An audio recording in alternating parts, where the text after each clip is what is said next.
Welcome to this introductory lecture for ethics in EDN 3200. This is the 9th module for your PGCE core course.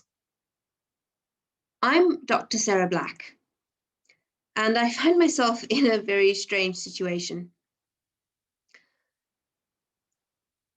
Not only am I talking to you about a really tricky topic when I know hardly any of you at all, but also having to do so through a very strange medium of the internet.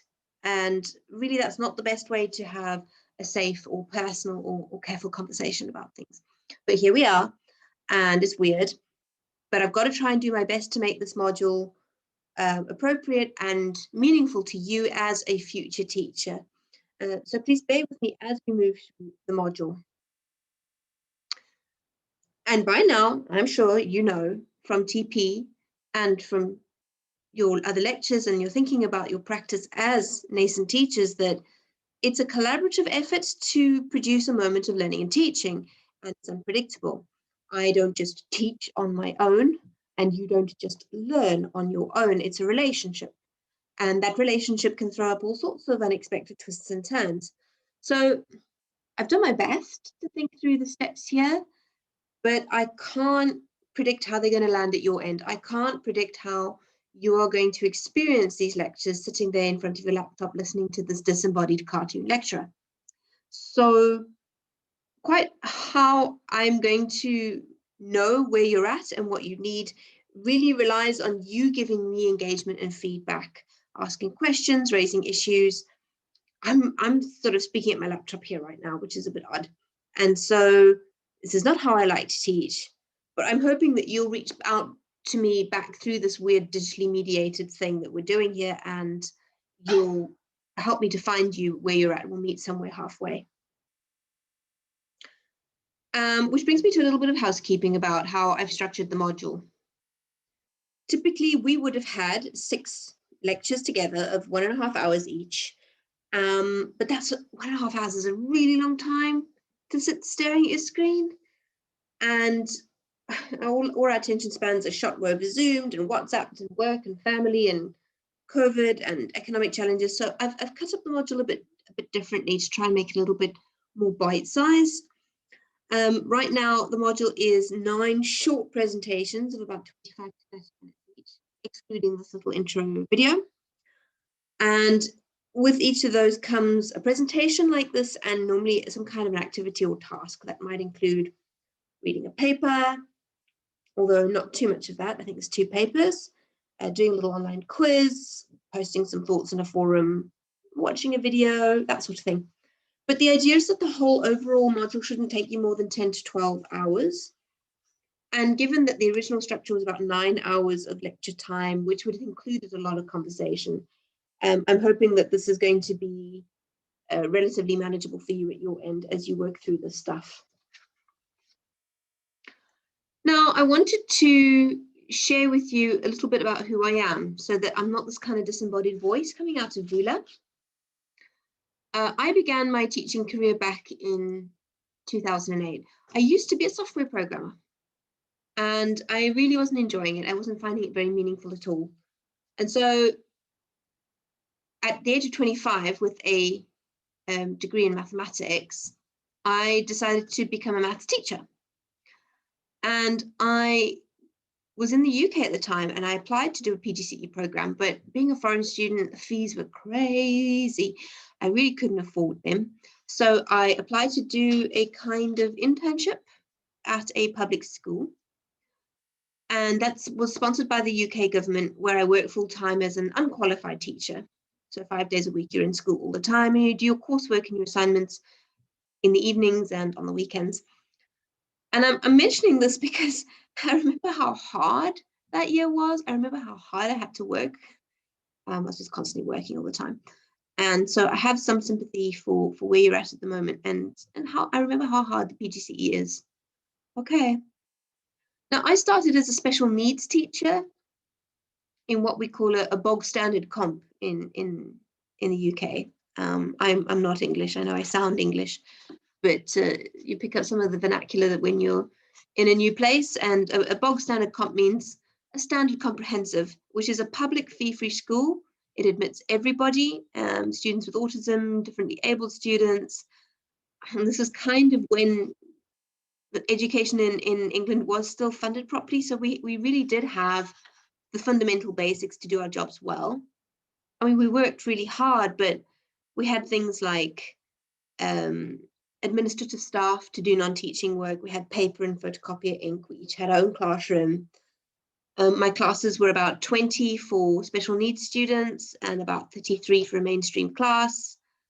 And the average was about 28 to 29, which is very manageable.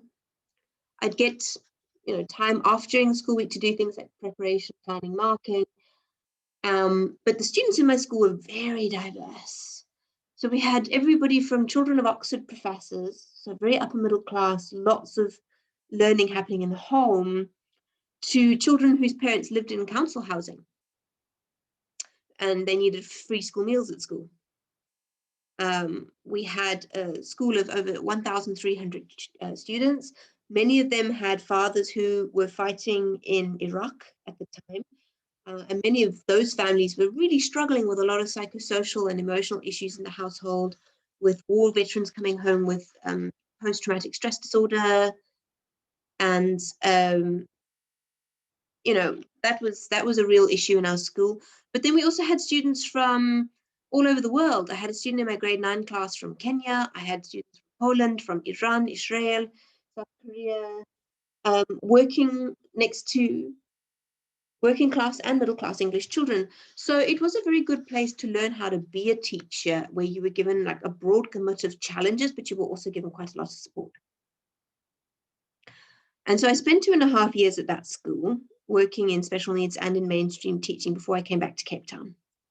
And then, since then, I've worked mostly in township schools, although I did my master's out in the rural Eastern Cape, up in the Amatola Mountains, which was really beautiful, but very remote. And it was a small village high school there where nobody but the teachers could speak English. And so that was really interesting to see for a South African kind of challenge.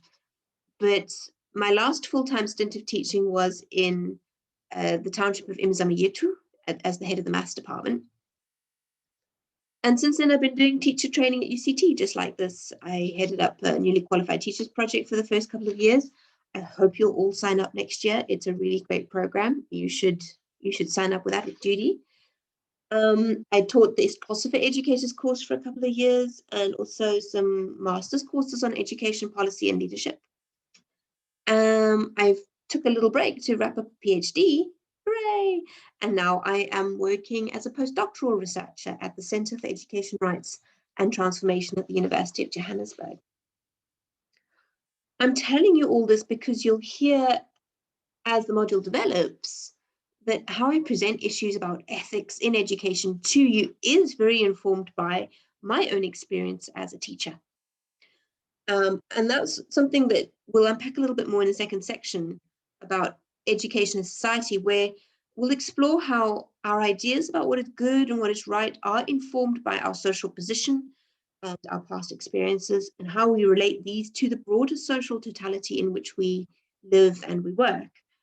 So knowing who we are, where we come from, what sorts of assumptions we have built into our worldviews by our past experiences necessarily influences the ethics that we bring to our practice, and we need to notice this. So here is an overview of where we're going. In the first 5 sections of the 9, we're going to build up words and ideas that we need to talk about ethics in practical terms, to hold the difficult contradictions and the messiness, and to try and find language to communicate with each other about what we're thinking, how we're thinking through the practice of ethics. So we start with what's called meta-ethics, which is the first lecture, where we think about different types of ethical approaches and how these have been framed in the past and in the present and what makes them different. Then in the second, we'll look at how ethics and society relate, because after all, we can't separate what we think is right or good or ethical in everyday terms from concepts such as justice, which we tend to think of in broader terms. So we'll see that ideas about what is good, what is the right thing to do, or what is just It's also wrapped up in politics. Not party politics, although that is related, but politics as in social relations of power, how we arrange society, how we imagine groups, how we make groups, who gets to make decisions, who gets to participate, that sort of politics. So session 3, 4, and 5 get more education specific. So first we'll think about how ethics is bound up in everything we do as teachers, everything. And we'll use a paper by Pam Christie to explore what she calls an ethical imagination and how it's critical for doing teaching work, and that the work of being an ethical educator is never complete. And then section 4 asks a really tricky question, probably the hardest section in the course, because if ethics is so contested and so open-ended, can we really write down rules about what is ethical action and what is not? And so we'll throw up a distinction between accountability and responsibility as teachers and professionals. We'll then look in section 5 at the SACE Code of Conduct, which is the ethical guideline for teachers in South Africa. And we'll think about what can the Code of Conduct help us with and where it doesn't take us, what it can't do for us. And then the last 4 sections explore ethics specifics in more detail. We'll look in section 6 at classic everyday sort of school classroom ethical issues, dilemmas, and just a warning, some of them get really sticky, some of them get really difficult. We'll delve into then 3 more specific topics that relate to ethics and education. We'll look at ethics in the time of pandemic. We'll look at ethics and education and the body, which explores 2 subtopics, one about gender expression and one about corporal punishment. And then we'll look at ethics and education and technology in section 9, which problematizes this huge minefield about being ethical online, how and with you know, when do you use or not use technology for teaching and learning and administration, especially when it comes to children, especially when it comes to minors. So that's the layout of the course. And you'll find there are going to be 9 short videos just like this one, which explore each of these topics separately instead of 6 large lectures. I hope you find it interesting. I'll see you in the next video.